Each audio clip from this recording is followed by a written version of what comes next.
الله وبركاته.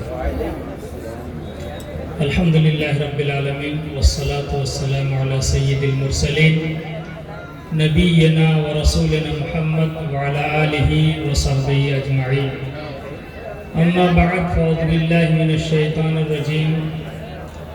بسم الله الرحمن الرحيم.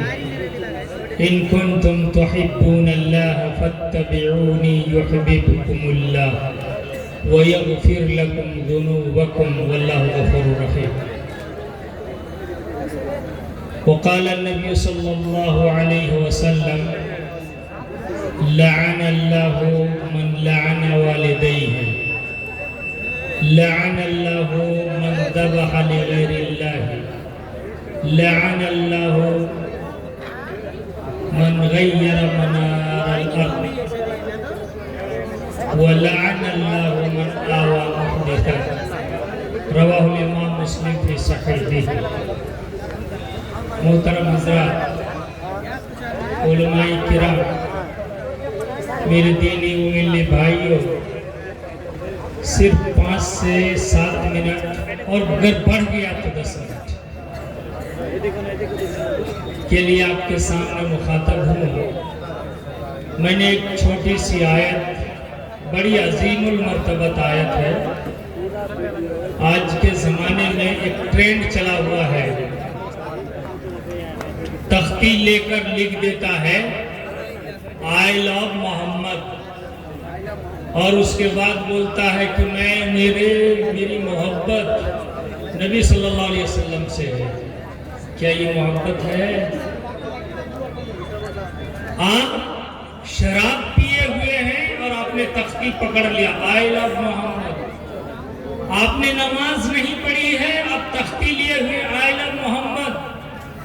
آپ نے سنت کی قربانی صبح صبح کو کی ہے اور اس کے بعد تختی لگا لیے ہیں آئی لو محمد.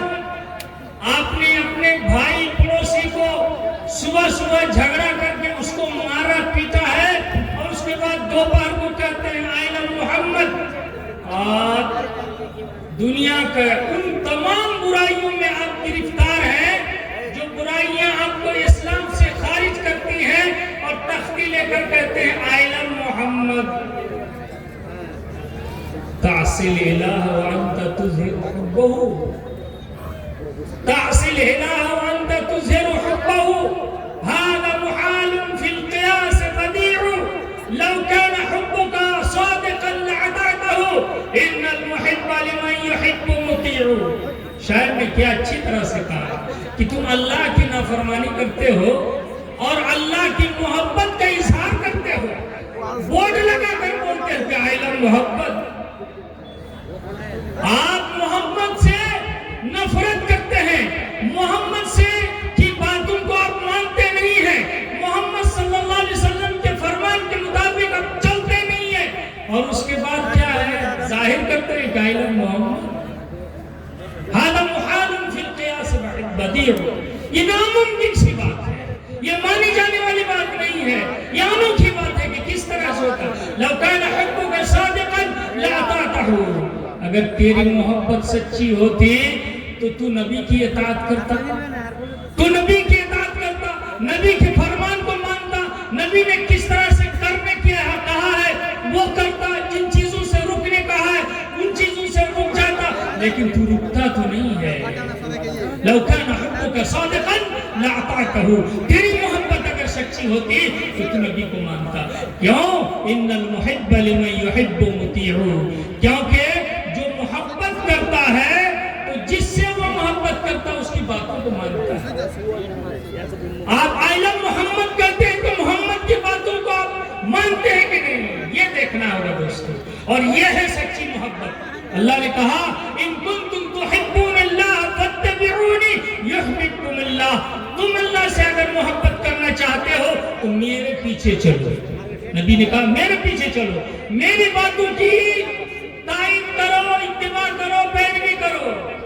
یحببکم اللہ، اللہ تم سے محبت کرنے لگے گا. ویغفر لکم ذنوبکم، اور تمہارے گناہوں کو معاف کر دے گا. واللہ غفور رحیم، اللہ بہت معاف کرنے والا ہے. دوستو کہاں ہیں ہم؟ کہاں ہے ہمارا ظاہری ٹپ ٹاپ؟ دوستو, کس الجھن میں ہم پھنس گئے. ہاں صبح کو اذان ہوتی ہے سوئے ہوئے ہیں, دوپہر کو اذان ہوتی ہے کھیل رہے ہیں, عصر میں اذان ہوتی ہے پھر سو گئے ہیں, مغرب میں اذان ہوتی ہے چائے کی دکان میں ہے, عشاء میں اذان ہوتی ہے مارکیٹ میں گھوم رہے ہیں, اور موٹر سائیکل لے کر ادھر سے ادھر چکر لگا رہے. کیا ہے اب نماز کہاں چلے گئی؟ اللہ نے کہا تھا یا ایھا الذین اقیموا الصلاۃ وتکونوا مع المشرکین ولا تکونوا مع المشرکین. ایمان والو نماز قائم کرو اور مشرک مت بن جاؤ. نماز چھوڑنا شرک کا کام ہے. بین العبد والکفر ترک الصلاۃ. ایک بندہ مومن اور بندہ کافر کے درمیان فرق ہے کہ نماز چھوڑنا. فمن ترک الصلاۃ فقد کفر. جو نماز چھوڑتا ہے کفر کرتا ہے, کفر کے دائرے میں چلا جاتا ہے. لیکن کتنی نماز ہو جاتی ہے شیرشاہ آبادی؟ 5% نمازی نہیں ہے. 5% نمازی نہیں ہے دوستو. جلسے بہت ہوتے ہیں. بغل میں پھر 27 کا اعلان ہوا, پھر اس پار اس لائن کے اس پار پھر جلسہ ہوگا, بڑی بھیڑ پہنچے گی, سب کچھ سنیں گے, آپ جائیں گے, آپ خرچہ کریں گے. ایک جلسہ میں آج کا ایک جلسہ کم سے کم 15 لاکھ اس گاؤں کا خرچہ ہوا, کم سے کم 15 لاکھ. یہ جلسہ کمیٹی کر دے 15 لاکھ خرچہ ہوا آپ کا, لیکن کلیکشن کہاں ہوگا؟ 2 لاکھ 2.5 لاکھ 3 لاکھ, بہت ہو گیا. 15 لاکھ خرچ کر کے ہم یہ سماج کے لوگ. بولیے میں نے آپ کے سامنے ایک حدیث پڑھی تھی, کیا لعن اللہ من لعن والدیہ. اللہ کے رسول نے فرمایا اللہ کی لعنت اس شخص پر ہو جو والدین کو لعن طعن کرتا ہے, ماں باپ کو لعن طعن کرتا ہے. سوچئے دوستو, سوچئے آپ ماں باپ کے ساتھ کیا کچھ برتاؤ کرتے ہیں. والدین کو لعن طعن کرنے والا اللہ کی لعنت کا حقدار ہے, مستحق ہے. اللہ نے کہا ہے فلا تقل لهما اف ولا تنهرهما. ماں باپ کو اف تک نہ کرو, ان کو ڈانٹو نہیں. اف کا لفظ سب سے چھوٹا لفظ ہے. ماں باپ کو اف تک نہ کرو, لیکن آپ کیا سب کچھ کرتے ہیں. لعن اللہ من آوى محدثا. اور اللہ کی لعنت اس شخص پر ہو جو کسی بدعتی کو پناہ دیتا ہے. ہمارے اسٹیج پر بہت سارے بدعتی آتے ہیں, بہت سارے بدعتی مولوی کو لا کر آپ حاضر کر دیتے ہیں اور ان کو پناہ دیتے ہیں. کیسے کیسے نام کے لوگ ہوتے ہیں, سب کو لے کے چلے آتے ہیں اور اسٹیج پہ بلواتے ہیں. بھائی جس کا عقیدہ درست نہیں ہے اس کو لا کر آپ کیا سنیں گے, کیا سیکھیں گے, کیا کریں گے, ان سے کیا ملے گا آپ کو اس سے؟ جس کا عمل درست نہیں ہے, جس کا کردار درست نہیں ہے, جس کی گفتار درست نہیں ہے, جس کی چال چریتر درست نہیں ہے, اس سے آپ کیا پائیں گے بھائی؟ 20 سال 25 سال سے سن رہے ہیں, کیا مل رہا ہے؟ ایسے لوگوں سے اپنے آپ کو بچانے کی ضرورت ہے. اور اس کے بعد کہا لعن اللہ من ذبح لغیر اللہ. اللہ کی لعنت ہے اس شخص پر جو غیر اللہ کے نام پر ذبح کرتا ہے, غیر اللہ کے نام پر ذبح کرتا ہے. اللہ کی لعنت ہے. لیکن ہمارے سماج میں بہت سارے نوجوان ہیں, کچھ پیر پہاڑ جب آئے منیر پیر پہاڑ جب کہنے کچھ وہ کہنے اور عرس لے گا, اچھا میلہ لے گا, وہ کہ سب جاؤ ایک شکتی کو چاہ رہے, اس کو بھی دیکھنا غلط ہے. وہاں شرک ہو رہا ہے, وہ شرک کو دیکھنے اب جا رہے ہیں, یہ بھی غلط ہے. وہ یا خاموش ہو کر آپ شرک کی تائید کر رہے ہیں, غلط بات ہے. لعن اللہ من ذبح لغیر اللہ. اور آخری چیز, لعن اللہ من غیر منار الارض.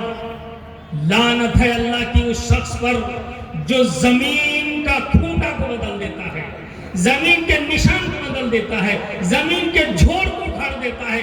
زمین کے نشان کو بدلنا ہی لعنت کی بات ہے, تو زمین قبضہ کر کے رکھ لینا کتنی بڑی لعنت کی بات ہو, کتنی بڑی لعنت. آج ہمارے سماج میں یہ ہو رہا ہے, دوسرے کی زمین کو قبضہ کر لیا اور اس کے بعد کہہ رہے تو ہماری زمین ہے, کورٹ کا فیصلہ ہو جائے, کچھ ہو جائے. ایک غریب کو ستانے کی ہر ممکن کوشش کی جاتی ہے. اللہ کے رسول صلی اللہ علیہ وسلم نے کہا تھا کہ من قطع لأخیہ شبرا من الارض طوقہ اللہ 7 اراضین یوم القیامہ. قیامت آدمی کو جو ایک بتا زمین، ایک بالش زمین دوسرے بھائی کی قبضہ کر لیتا ہے، ناحق قبضہ کرتا ہے، تو اس کو کیا ہوگا جی؟ قیامت کے دن یہ زمین کتنی؟ 7 طبق زمین. ایک طبق زمین کو کھودنے کے لیے امریکہ نے 12 سال ٹائم لگایا، لیکن اس کی تہ تک نہیں پہنچ سکتا. اسی طرح سے روس نے 15 سال ٹائم لگایا کھدائی کرنے کے لیے، بور کرتے ہوئے اس زمین کو پار نہیں کر سکا. لیکن آپ سوچئے، آپ نے دوسرے کی زمین قبضہ کر رکھی ہے، ایک بالش کرے یا 1 بیگھا کرے، 1 ایکڑ کرے، کچھ بھی کرے، کہیے یہ حقوق العباد کی پامالی نہیں؟ آپ کہتے ہیں آئی لو محمد بول دیں گے تو آپ نجات پا جائیں گے؟ نہیں دوستو، نہیں دوستو. لہذا اگر صرف آل کا اگر کھوٹا کو ادھر ادھر کرنے میں آپ لعنت کے حقدار ہیں، تو زمین قبضہ کرنے میں کتنی لعنت کے آپ حقدار ہو سکتے ہیں. لہذا دوستو، یہ مسجد کا پروگرام ہے، اور مسجد کے پروگرام کے لیے جو مین مقصد ہے، یا آج کل کے جلسوں کا جو مین مقصد ہے، وہ مقصد ہے کلیکشن. اگر اسی کے درمیان اگر قرآن حدیث کی کچھ باتیں آپ کے کان میں رکھ دی جاتی ہیں، تو ان باتوں کو سننے کے بعد آپ دل میں جگہ دینے کی کوشش کیجئے. کل کوئی کام نہیں آئے گا، یہ مٹی ہے، اس مٹی میں سب کو سمجھ آنا ہے. کل آپ کا عمل رہے گا اور آپ رہیں گے، آپ کے بال بچے آپ کو دفنا کر چلے آئیں گے، آپ کا سماج کا ہر آدمی آپ کو دفنا کر چلا آئے گا، لیکن آپ کو اللہ کے ساتھ جواب دہی آپ کی ہے قبر کے اندر، کسی کوئی اور کی نہیں ہے. لہٰذا جو کچھ کر کے جائیں وہ اچھا کر کے جائیں، اچھا کر کے جائیں. دوستو، آج کے زمانے میں بہت ساری خرافات دنیا میں چل رہی ہے.